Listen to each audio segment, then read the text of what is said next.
Good morning students. देखो आज का हमारा टॉपिक रहेगा वोल्ट मीटर का अंश शोधन, calibration of volt meter.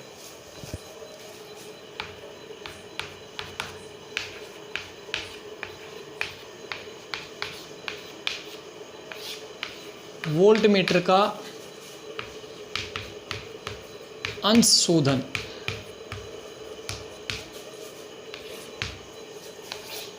Calibration of volt meter. तो अंश शोधन का मतलब यहाँ पे क्या है कि जो वोल्ट मीटर से हम रीडिंग मापते हैं वो रीडिंग त्रुटिपूर्ण रीडिंग रहती है। जैसे हमने इस चैप्टर में शुरुआत में देखा था कि जो विभव मापी है वो यथार्थता से पाठ्यांक लेता है, जबकि वोल्ट मीटर में कुछ त्रुटि रहती है।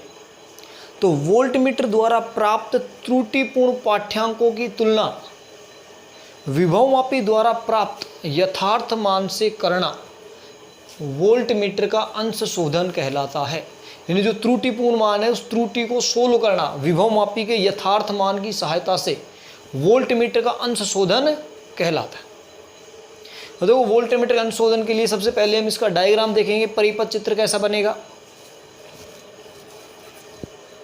तो जो प्राथमिक परिपथ है उसमें कोई चेंज नहीं आएगा।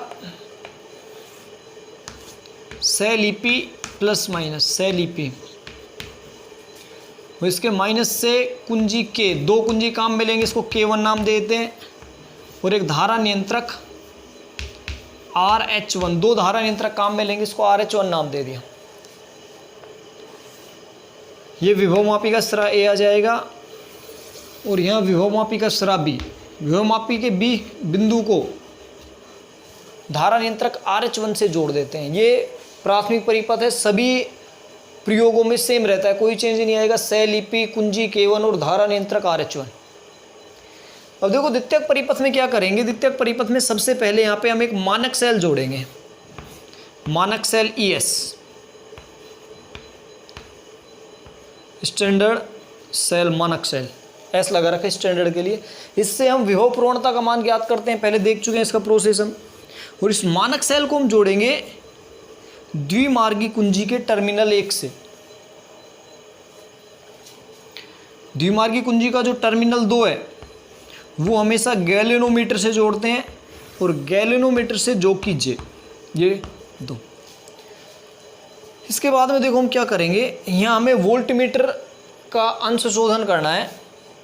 तो एक प्रतिरोध R लेंगे, R मान का प्रतिरोध, और इस प्रतिरोध के समांतर क्रम में एक वोल्ट मीटर जोड़ देंगे। यहाँ पे वोल्ट मीटर भी हमेशा ध्यान रखना है, परिपथ में जो वोल्ट मीटर है वो समांतर क्रम में जोड़ेगा। एक प्रतिरोध R है, उसके सिरों पे समांतर क्रम में एक वोल्ट मीटर जोड़ देंगे, और इस वोल्ट मीटर को धारा नियंत्रक RH2 से जोड़ देंगे, और नीचे वही परिपथ आ जाएगा। एक सेल और कुंजी K2, कुंजी K2 को हम जोड़ देंगे फिर धारा नियंत्रक से। ये कुंजी K2 है और ये सेल हो गया E द्वितीयक परिपथ में। ये इसका प्लस है, ये माइनस है। देखो यहाँ एक बिंदु होगा, उसको सेल के टर्मिनल 3 से जोड़ देंगे। यानी जो प्रतिरोध R है इसका दूसरा सिरा सेल के टर्मिनल 3 से। तो दोबारा से इस परिपथ को समझो, प्राथमिक परिपथ में कोई चेंज नहीं आएगा। सेल EP, कुंजी K1 और धारा नियंत्रक RH1। विभव मापी का A बिंदु और B बिंदु को धारा नियंत्रक से जोड़ देंगे। अब जितने भी हमें सेल काम में लेने हैं उन सब का धनात्मक सिरा हमेशा A पे रखते हैं। तो मानक सेल ES है, उसका धनात्मक सिरा A पे, मानक सेल का यूज करेंगे विभव प्रवणता निकालने के लिए। इसके बाद में जो द्विमार्गी कुंजी में 3 टर्मिनल है, दूसरा टर्मिनल हमेशा गैलेनोमीटर धारामापी से जोड़ते हैं, धारामापी का दूसरा सिरा जो की जैसे। अब इस वोल्ट मीटर से हमें पाठ्यांक लेना है, जिसकी हम यथार्थता पूर्वक जो विभव मापी से पाठ्यांक आएगा उससे तुलना करेंगे, और वो प्रक्रिया क्या कहलाएगी, अंश शोधन कहलाएगी। तो एक वोल्ट मीटर लेंगे, उससे एक R प्रतिरोध के समांतर क्रम में जोड़ेंगे। परिपथ में हमेशा वोल्ट मीटर समांतर क्रम में जुड़ता है। यहाँ इस प्रतिरोध का दूसरा सिरा टर्मिनल 3 से जोड़ देंगे, और द्वितीयक परिपथ में नीचे सेल E, कुंजी K2 और धारा नियंत्रक RH2 को जोड़ देते हैं। ये हो गया हमारा पूरा परिपथ। अब इसमें देखो रीडिंग कैसे लेंगे। सबसे पहले हम कुंजी K1 को लगाते हैं। जैसे ही कुंजी K1 को लगाएंगे ये ऊपर वाला परिपथ कंप्लीट हो जाएगा, यानी इसमें धारा प्रवाहित होने लग जाती है। उसके बाद हमें क्या करना है, टर्मिनल 1 और 2 को बंद करें, कुंजी K2 को खुला रखेंगे, यानी नीचे वाले परिपथ में अभी कोई चेंज नहीं करेंगे, ऊपर वाला परिपथ कुंजी K1 लगाएंगे और उसके बाद टर्मिनल 1 और 2 को लगाएंगे। देखो टर्मिनल 1 और 2 को लगाएंगे तो मानक सेल जो ES है, ये मानक सेल ES परिपथ में आ जाएगा, यानी इससे जो वोल्टेज प्रवाहित होगा। तो मानक सेल ES के लिए सबसे पहले जो कि J की सहायता से हम संतुलन लंबाई ज्ञात करेंगे। तो मानक सेल ES के लिए हम मान लेते हैं, मानक सेल ES के लिए संतुलन लंबाई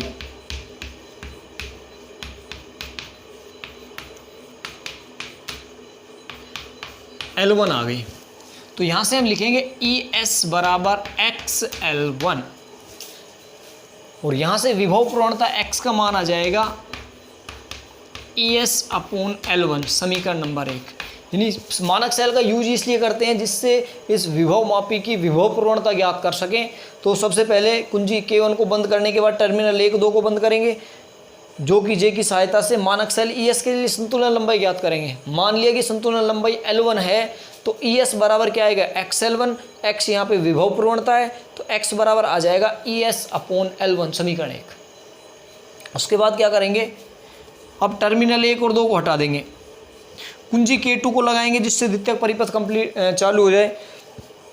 कुंजी K2 को लगा के टर्मिनल 2 और 3 को बंद करेंगे, ये खुला रहेगा 2 और 3। तो देखो जब टर्मिनल 2 और 3 को बंद करेंगे तो ये प्रतिरोध R है, ये प्रतिरोध R आ जाएगा परिपथ में, और R के स्रोत पे जो वोल्टेज है वो ये वोल्ट मीटर भी मापेगा और हमें विभव मापी से भी ज्ञात करना है। तो जैसे ही कुंजी K2 हम लगाएंगे, ये R प्रतिरोध है, इससे देखो धारा बहने लग जाएगी। जो धारा यहाँ से आएगी ये इस R प्रतिरोध से बहने लग जाएगी, यहाँ से भी धारा ऐसे आएगी, यहाँ से भी धारा ऐसे आएगी, सॉरी अब यहाँ से धारा नहीं आएगी। तो धारा जाएगी R प्रतिरोध से होते गैल्वेनोमीटर से होते हुए कंप्लीट होगी आगे। तो अब R प्रतिरोध परिपथ में आ गया। अब इस प्रतिरोध के स्वरूप पे एक तो वोल्ट मीटर लगा हुआ है, तो जैसे यहाँ से धारा प्रवाहित करेंगे वोल्ट मीटर में अपने आप रीडिंग आ जाएगी, क्योंकि वोल्ट मीटर आपने देखो घरों में लगा रहता है, इसमें ऐसे 0 रहता है, यहाँ पे फिर रीडिंग रहती है 1 2 3 4 5 जितने भी वोल्ट काम लेते हैं। जनरली लैब में रहता है 3 वोल्ट तक काम में लेते हैं। तो जैसे इससे धारा प्रवाहित करेंगे इस प्रतिरोध के स्रोत पे वोल्टेज आएगा और वो रीडिंग हमें इस वोल्ट मीटर में दिख जाएगी। यानी वोल्ट मीटर में रीडिंग निकालने के लिए हमें कुछ एक्स्ट्रा एफर्ट नहीं करने, केवल इस वोल्ट मीटर को देखना है कि इसकी नीडल कहाँ पे है, इसकी सुई कहाँ पे है, कितनी रीडिंग ये दे रहा है। वो होगी वोल्ट मीटर से प्राप्त रीडिंग जो त्रुटिपूर्ण रीडिंग है, क्योंकि वोल्ट मीटर त्रुटिपूर्ण रीडिंग देगा। तो कुंजी K2 को बंद करेंगे, टर्मिनल 2 और 3 को बंद करेंगे, प्रतिरोध R परिपथ में आ जाएगा। R के स्रोत पे वोल्ट मीटर है, तो वोल्ट मीटर में जो पाठ्यांक होगा वो V मान लेते हैं। तो वोल्ट मीटर के सिरों पर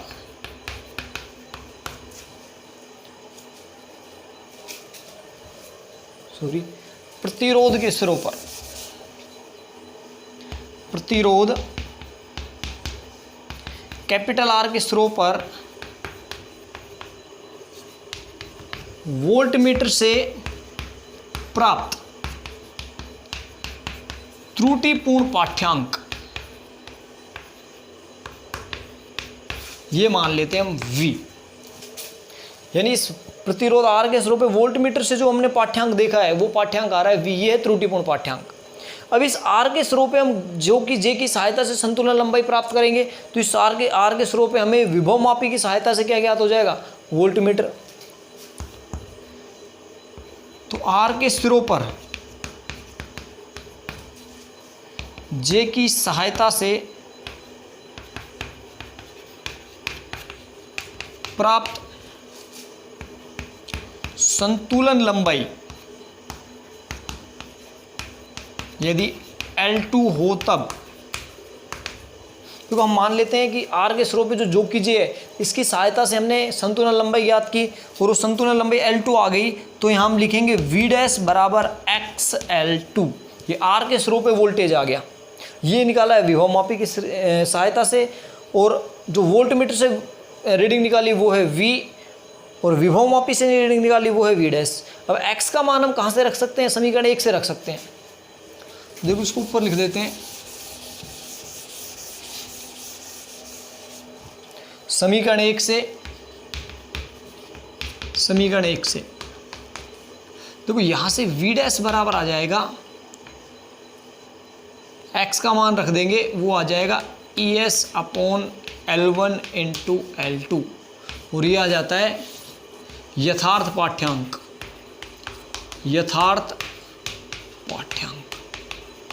तो देखो v डैश तो आ गया यथार्थ पाठ्यांक और v हो गया त्रुटिपूर्ण पाठ्यांक। तो यदि त्रुटि हम निकालें, पाठ्यांक में त्रुटि,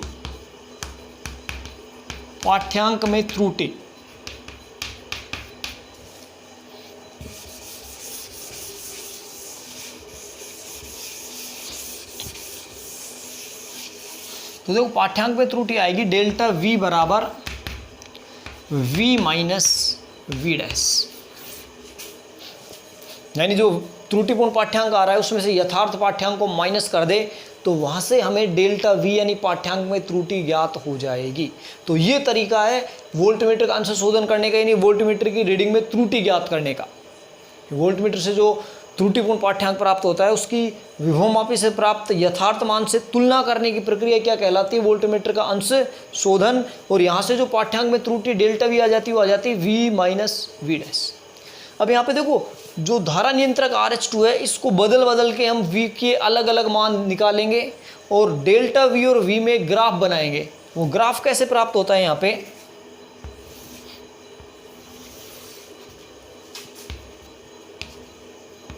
यहाँ ले लेते हैं हम डेल्टा v और इस अक्ष पे ले लेते हैं वोल्टमीटर का पाठ्यांक v। यहाँ पे रीडिंग लेते हैं 0.2,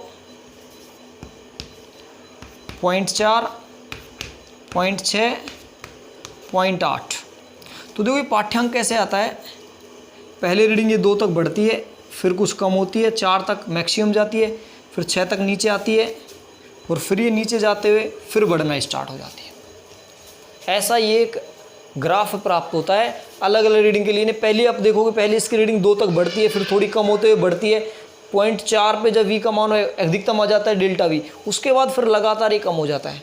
तो ऐसे एक्सपेरिमेंट में हम धारा नियंत्रक को चेंज करके इसकी रीडिंग बार बार हम ज्ञात कर सकते हैं और उससे जो ग्राफ आएगा वो इस प्रकार का ग्राफ आता है।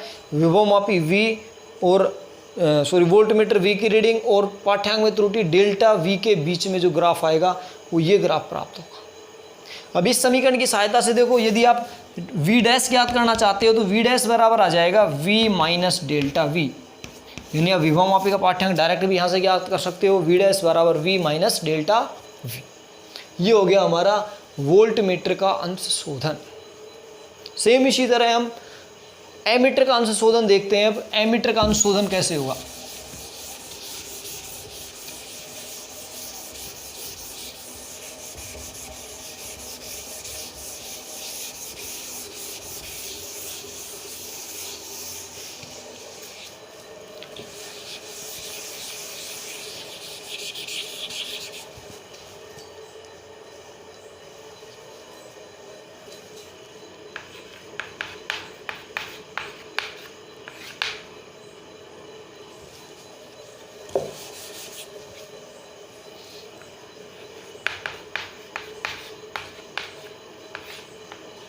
एमीटर का अंश शोधन। तो देखो एमीटर का अंश शोधन कहलाएगा क्या? सेम उसी तरह डेफिनेशन आएगी कि एमीटर द्वारा प्राप्त त्रुटिपूर्ण पाठ्यांकों की तुलना विभवमापी द्वारा प्राप्त यथार्थ मान से करने की प्रक्रिया क्या कहलाएगी? एमीटर का अंश शोधन। जो एमीटर से त्रुटिपूर्ण पाठ्यांक प्राप्त हो रहे हैं उनकी हम तुलना करेंगे विभवमापी द्वारा प्राप्त यथार्थ मान से, और जो तुलना करने की जो प्रक्रिया है वही कहलाती है एमीटर का अंश शोधन। देखो जो ग्राफ प्राप्त होता है इसको अंश शोधन वक्र बोलते हैं, अंश शोधन वक्र। यहाँ भी हम उसी तरह करेंगे। तो सबसे पहले देखो इसका डायग्राम हम समझते हैं। तो देखो डायग्राम में कोई विशेष चेंज नहीं होगा। यदि आपने एक डायग्राम सीख लिया तो दूसरा बिल्कुल आसान है, केवल एक जगह चेंज होगा, वहाँ हमें ध्यान रखना है एमीटर और वोल्टमीटर किस प्रकार जोड़ेंगे, वहाँ ध्यान रखना है कि प्राथमिक परिपथ सेम रहेगा, सेल EP, कुंजी K1, धारा नियंत्रक RH1। ये सिरा धारामापी का A हो गया, ये सिरा क्या हो गया B। इस तरह से एक मानक सेल, क्यों यहाँ भी हमें विभव पूर्णता ज्ञात करनी पड़ेगी सबसे पहले। तो मानक सेल ES उसको द्विमार्गी कुंजी के टर्मिनल 1 से जोड़ देंगे। द्विमार्गी कुंजी का जो टर्मिनल 2 है वो हमेशा ही गैल्वेनोमीटर से जोड़ते हैं, ध्यान रखना है। जो टर्मिनल 2 होगा वो हमेशा हम गैल्वेनोमीटर से जोड़ते हैं। और गैल्वेनोमीटर कहाँ जुड़ता है, जो कि जैसे यहाँ तक चेंज नहीं है, केवल देखो यहाँ चेंज आएगा इस परिपथ में। और क्या चेंज आएगा वो देखना है हमें, कि धारा ज्ञात करने के लिए सबसे पहले तो जो प्रतिरोध है वो 1 ओम प्रतिरोध लेंगे, यानी प्रतिरोध का मान फिक्स कर देते हैं यहाँ पे एक डब्बे में इसको ऐसे रख देते हैं, ये 1 ओम का प्रतिरोध, यानी केवल 1 ओम का प्रतिरोध हम काम में लेंगे। क्यों, I बराबर V बराबर IR करना है हमें, इसलिए ध्यान रखना है जब एमीटर का अंश शोधन करेंगे तो द्वितीयक परिपथ में केवल 1 ओम का प्रतिरोध लेंगे, 1 ओम। उसके बाद में जो एमीटर है उस एमीटर को हमेशा परिपथ में श्रेणी क्रम में जोड़ते हैं, ध्यान रखना है। वोल्टमीटर को हमने ऐसे जोड़ा था, ये प्रतिरोध था, इसके समांतर क्रम में वोल्टमीटर को जोड़ा था समांतर क्रम में, जबकि एमीटर को प्रतिरोध के साथ जोड़ रहे हैं। यानी एमीटर कैसे जुड़ता है परिपथ में, एमीटर परिपथ में जुड़ता है श्रेणी क्रम में। ये टर्मिनल 3 हो गया, ये कुंजी RS2 हो गई, ये सेल E हो गया और कुंजी K2। सेम परिपथ है, केवल यहाँ चेंज करना है, वहाँ R की जगह 1 ओम आ जाएगा और वहाँ समांतर क्रम में जोड़ते हैं, तो यहाँ किस में जोड़ना है, श्रेणी क्रम में। प्राथमिक परिपथ में कोई चेंज नहीं। बिंदु ए से सबसे पहले मानक सेल ES को जोड़ेंगे टर्मिनल 1 से, टर्मिनल 2 हमेशा गैल्वेनोमीटर से जुड़ेगा, जो कीजिए। फिर प्लस जो बिंदु ए है उससे 1 ओम का प्रतिरोध जोड़ते हैं, उसके श्रेणी क्रम में एमीटर जोड़ देते हैं। उसके बाद टर्मिनल 3 जोड़ते हैं और द्वितीयक परिपथ में सेल E, कुंजी K2 और धारा नियंत्रक RS2 जुड़ा रहता है। ये इसकी संरचना हो गई। अब देखो इसमें भी सबसे पहले इसकी क्रियाविधि कैसे करेंगे हम। सबसे पहले कुंजी K1 को बंद करेंगे, जिससे जो परिपथ है परिपथ परिपूर्ण हो जाता है, यानी इसमें धारा बहने लग जाती है। उसके बाद में टर्मिनल 1 और 2 को हम बंद करेंगे, टर्मिनल 1 और 2, K2 को और 2, 3 को खुला रखेंगे, टर्मिनल 1, 2 को बंद करेंगे। देखो 1, 2 को जब बंद करेंगे तो धारा यहाँ से आएगी, इधर तो खुला हुआ है, इधर धारा नहीं जा सकती ऊपर, धारा इधर से आएगी आगे जाने के लिए। तो धारा सेल ES से जाएगी, यानी अब परिपथ में क्या आ गया, सेल ES आ गया। तो सबसे पहले सेल ES के लिए हम क्या निकालेंगे, संतुलन लंबाई। तो मान लें यदि मानक सेल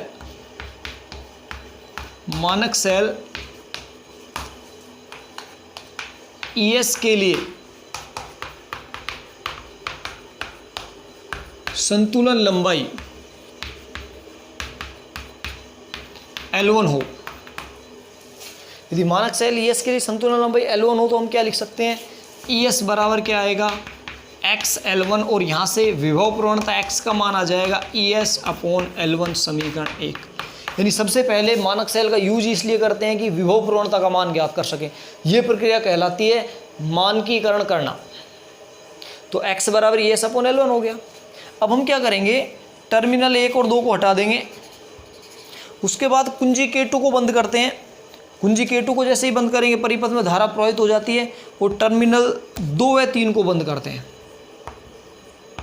टर्मिनल 2, 3 को जैसे ही टर्मिनल 2, 3 को बंद करेंगे तो देखो अब धारा जो जाएगी 1 ओम के प्रतिरोध और एमीटर से प्रवाहित होने लग जाएगी। यहाँ से धारा नियंत्रक की सहायता से एक निश्चित मान की धारा प्रवाहित करते हैं। इसमें मान लेते हैं I मान की हम धारा प्रवाहित करते हैं, निश्चित मान की धारा। तो जैसे ही वो I मान की धारा एमीटर से जाएगी, एमीटर भी सेम वोल्टमीटर की तरह काम करता है। इसमें जो रीडिंग रहती है वो 0 पे रहती है, फिर रीडिंग 1, 2, 3, 4। तो जैसे ही इससे धारा जाएगी तुरंत बता देगा धारा 1 एम्पियर है, 2 एम्पियर है, 4 एम्पियर है, वो हम तुरंत नोट कर लेंगे। वो हो जाएगा त्रुटिपूर्ण पाठ्यांक। तो मान लें यदि एमीटर से प्राप्त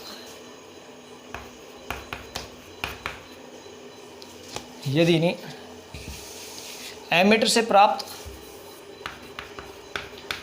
त्रुटिपूर्ण पाठ्यांक ये हम मान लेते हैं I।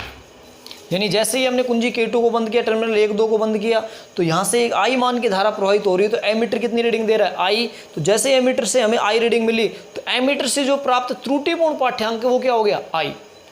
अब हमें इस 1 ओम के सिरों पे क्या ज्ञात करना है, विभवमापी की सहायता से वोल्टेज। देखो ध्यान रखना, विभवमापी हमेशा विभवांतर मापेगा, धारा नहीं मापेगा। इसीलिए हमने यहाँ पे 1 ओम काम में लिया है, जिससे V बराबर IR करेंगे हम, तो R का मान 1 हो जाएगा, तो V बराबर I आ जाएगी। तो विभव और धारा बराबर हो जाएगी, और हमें धारा चाहिए, तो जो विभव का मान आ रहा है वो ही धारा के इक्वल हो जाएगा यदि प्रतिरोध का मान कितना हो, 1 ओम। इसलिए यहाँ पे प्रतिरोध क्या लेते हैं हम, 1 ओम का लेते हैं। आपने ओम का नियम पढ़ा होगा, V बराबर IR। यदि R को आप 1 कर दोगे, 1, तो V बराबर क्या आ जाएगा, I। और हमें यहाँ पे I चाहिए, V नहीं चाहिए, इसलिए प्रतिरोध क्या लेते हैं, 1 ओम का, जिससे V बराबर I हो जाए, क्योंकि विभव मापी हमेशा वोल्टेज मापेगा, धारा नहीं मापेगा। तो अब हम क्या करते हैं, 1 ओम के सिरों पे, इससे तो पता चल गया धारा यहाँ से भी जाएगी, तो 1 ओम के सिरों पे हम जो कि जे की सहायता से संतुलन लंबाई ज्ञात करते हैं। तो यदि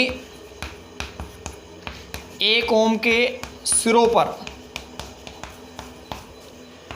जे की सहायता से प्राप्त संतुलन लंबाई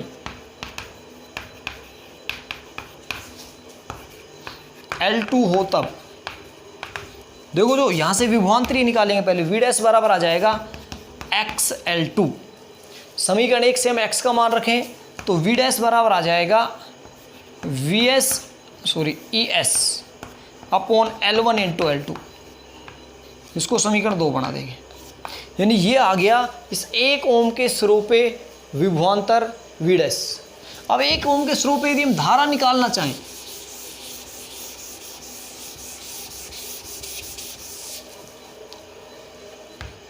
एक ओम के सिरों पर धारा तो ओम का नियम लगा देंगे, V बराबर IR, R का मान 1 लेंगे क्योंकि R बराबर 1 ओम ले रखा है, V डैश लेंगे, सॉरी V डैश बराबर I डैश, क्योंकि जो वोल्टेज है वो V डैश है तो धारा I डैश आएगी। यहाँ यदि हम I डैश V डैश का मान रखें तो देखो I डैश बराबर क्या आ जाएगा, समीकरण 2 से V डैश का मान रख दो, ES L1 इंटू L2, ये आ गया यथार्थ मान, यानी हमें यहाँ से निकालना तो वोल्टेज ही V डैश बराबर ES L1 अपॉन L2। फिर 1 ओम को ले रखा है, 1 ओम के स्रोत पे हम धारा निकाल लेंगे तो V डैश बराबर I डैश इंटू R। यदि वोल्टेज V डैश है तो धारा क्या होगी, I डैश, I धारा हम एमीटर में देख चुके हैं, तो V डैश बराबर I डैश, तो I डैश का मान ES upon L1 into L2, ये कौन सी होगी, यथार्थ मान। अब धारा के मान में त्रुटि निकालें, धारा के मान में त्रुटि,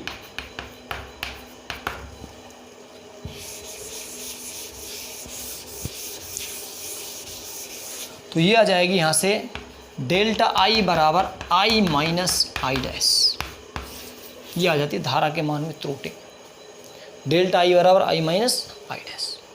अब इसके लिए भी हम अंश शोधन वक्र बना सकते हैं, यानी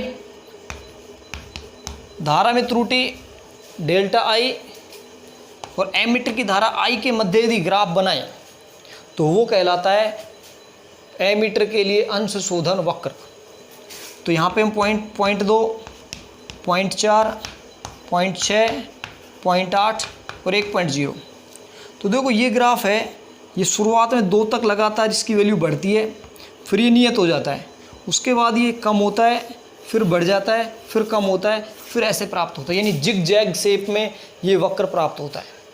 तो हम I के विभिन्न मानों के लिए डेल्टा I के मान ज्ञात करते हैं, I के अलग अलग मान रखेंगे, डेल्टा I के मान आएंगे, उनके लिए ग्राफ लगभग ऐसा जिग जैग शेप में प्राप्त होता है। अब इस ग्राफ की सहायता से यदि हम डेल्टा I निकालें तो डेल्टा I बराबर आ जाएगा I